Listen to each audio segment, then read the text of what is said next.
Nigel, obviously a disappointing result in the end. What are your immediate thoughts after that one? I thought it was a bit harsh losing 3-0. Didn't think the scoreline reflected the nature of the game, but I think it reflected probably why Cambridge they are where they are at top of the league, because they can go nothing in a game and all of a sudden they come out 3-0 winners with there not being much in it. Caught up with us certainly physically from the efforts we're putting on Wednesday night against Bolton.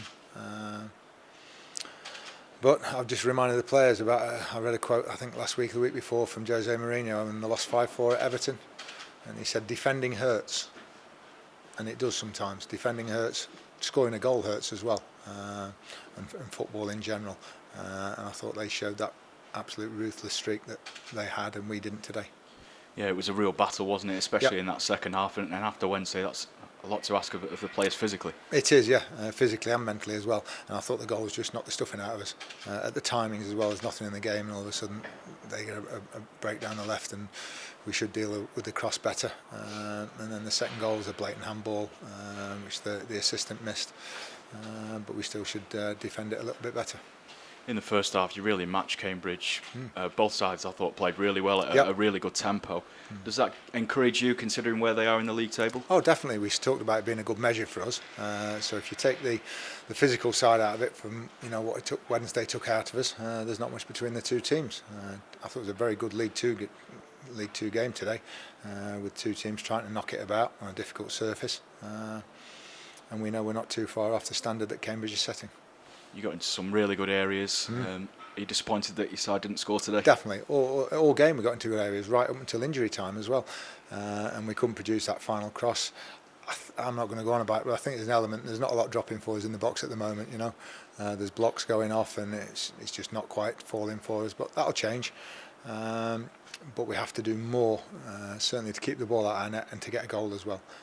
Whether it's strikers getting across the near post, getting themselves into better positions, and really dying to get a goal. That's what you have to do sometimes.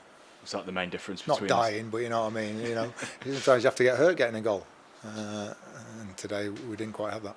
Was that the main difference then, the ruthlessness of Cambridge in the second half? And you see the strikers we talked about, Mullin and Ironside and Wes Houlihan. I thought Wes Houlihan was probably the best player on the pitch again, and you could just see his quality all throughout the game.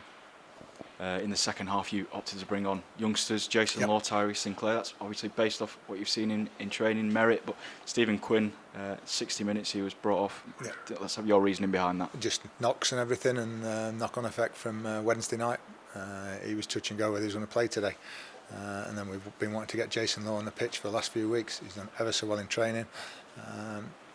And he's in with a shout at starting. I thought you could see that even on the difficult surface he can handle the ball. And he's a good little... Technically, he's a good player, so I think it's an ideal opportunity between now and the end of the season to get him and maybe Tyrese and one or two others some games. We'll see.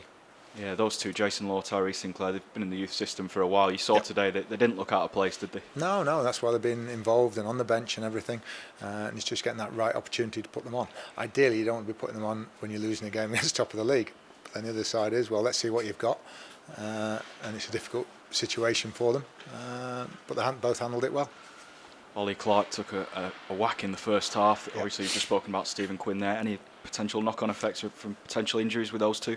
Just a dead leg with Ollie Clark more than anything, but he's strong as an ox, so he should be okay. I think Stephen Quinn feels him a little bit more than Ollie Clark does in the difference in the build.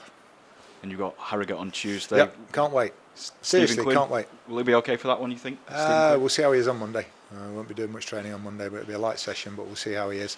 But I'm really looking forward to it. And despite the two defeats this week, I think the performances haven't been that bad. They haven't been worthy of... you look at the 1 point from 9 this week, our performances have been better than that. So hopefully we'll get a break on Tuesday night. Thanks, Nigel. Thanks.